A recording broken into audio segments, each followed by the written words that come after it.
রাস্তার দুই পাশে সারি সারি সাজানো একতলা কিংবা দোতলা বিশিষ্ট বিশাল বিশাল সুন্দর ভবন।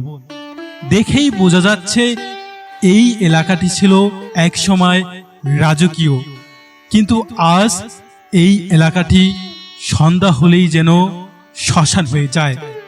বন্ধুরা, বলছিলাম ঢাকার অদূরে অবস্থিত পানাম নগর বা পানাম সিটির কথা, যা বর্তমানে হারানো নগর নামেও পরিচিত।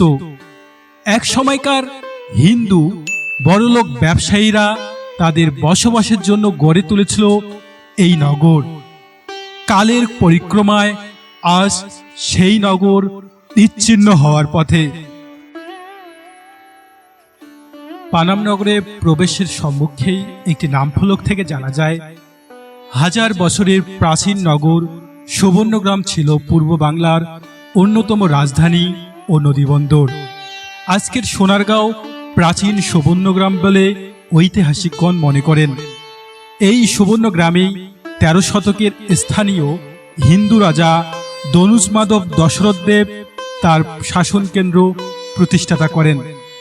বঙ্গ অঞ্চল মুসলিম শাসনের আসার পর থেকে ১৬১০ সালের পূর্ব পর্যন্ত সোনারগাঁও ছিল স্বাধীন সুলতানি বাংলার অন্যতম রাজধানী ও প্রশাসনিক কেন্দ্র। ঔপনিবেশিক সময়কালে ও এই এলাকার বাণিজ্যিক, আবাসিক, ধর্মীয় কেন্দ্রিক স্থাপত্য কর্ম নির্মিত হয়েছে। রাজধানী ঢাকা থেকে ৩০ কিলোমিটার দক্ষিণ পূর্বে পানাম নগরের অবস্থান। ১৯ শতকের গোড়ার দিকে ধনাঢ্য হিন্দু বণিকদের দ্বারা পানাম নগরের গোড়াপত্তন ঘটে।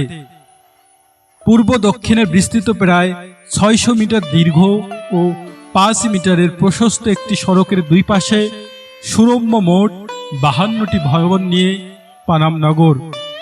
ভবনগুলোর অধিকাংশ আয়তাকার এবং উত্তর দক্ষিণ বিস্তৃত। উচ্চতা ১ তলা থেকে ৩ তলা। স্থাপত্য শৈলীতে ইউরোপীয় শিল্পরীতির সাথে মুঘল শিল্পরীতির মিশ্রণ লক্ষ্য করা যায়। এছাড়া নির্মাণ শৈলীতে স্থানীয় কারিগরদের শিল্প কৌশলতার প্রয়োগও ঘটেছে। বিভিন্ন পরিমাপের ইটের সঙ্গে চুন সুরকির আস্তর দিয়ে নির্মিত ভবনসমূহে ব্যবহৃত হয়েছে মোজাইক, রঙিন কাচ, চিনি টিকরি ও ছাদে কাঠের বিম বর্গা। চমৎকার স্টাকো অলঙ্করণে সমৃদ্ধ ভবনসমূহের দুই পাশে পরিবেষ্টিত পরিখা, ঘাটসহ পুকুর ও অনেকগুলো কূপ রয়েছে। ভবনগুলোর মধ্য থেকে লিপি অনুসারে কাশীনাথ ভবন ১৩০৫ বঙ্গাব্দে নির্মিত নিহারিকা ভবন এর নামকরণ পাওয়া যায়। পানাম নগরীর পরিকল্পনাও নিখুঁত। নগরীর জল সরবরাহের জন্য দুই পাশে ২টি খাল ও ৫টি পুকুর রয়েছে। প্রায় প্রতিটি বাড়িতে রয়েছে কুয়া বা কূপ। নগরীকে জলাবদ্ধ মুক্ত রাখতে করা হয়েছে খালের দিকে ঢালু। প্রতিটি বাড়ি পরস্পর থেকে সম্মানজনক দূরত্বে রয়েছে। নগরীর যাতায়াতের জন্য রয়েছে এর একমাত্র রাস্তা, যা এই নগরীর মাঝখান দিয়ে বয়ে গেছে এপাশ ওপাশ। নগরীর ভিতরে আবাসিক ভবন ছাড়াও রয়েছে মন্দির, গির্জা, মঠ, গোসলখানা, নাচঘর, পান্থশালা, চিত্রশালা, দরবার কক্ষ, গুপ্তপথ, বিচারালয় ও পুরনো জাদুঘর। এছাড়াও আছে ৪০০ বছরের পুরনো টাকশাল বাড়ি। এত পরিকল্পিত এবং সুন্দর নগর আস্তে আস্তে এখন ধ্বংসের মুখে। নেই মূল প্রবেশপথের ছোট্ট খালটির উপর নির্মিত সেতুটিও। অযত্ন আর অবহেলায় পানাম নগরের বাড়িঘরগুলোতে শ্যাওলা ধরেছে। ভিতরের পরিবেশটাও স্যাঁতস্যাঁতে, গুমোট। বাড়িগুলোর দেওয়ালে গজাচ্ছে গাছপালা। অনেক বাড়ির ভিতরে ঢুকে গেছে গাছের শিকড়ও।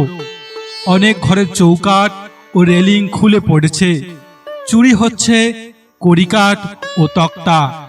ফলে বিভিন্ন সময় বাড়িগুলোর ছাদ ধ্বংস হয়ে পড়েছে, ভেঙে পড়েছে সিঁড়ি ও দেয়ালও।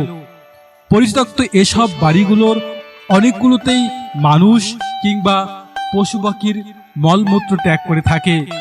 অনেক বাড়ির ওই সিরামিক টাইলসে ভাঙন ধরেছে, খিলান ধরেছে মরিচা, কোনো কোনো বাড়ির কার্নিশে গজিয়েছে অগাছা।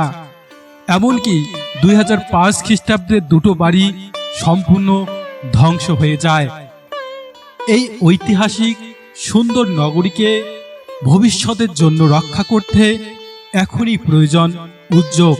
আশা করি কর্তৃপক্ষ এই বিষয়টি ভেবে দেখবে।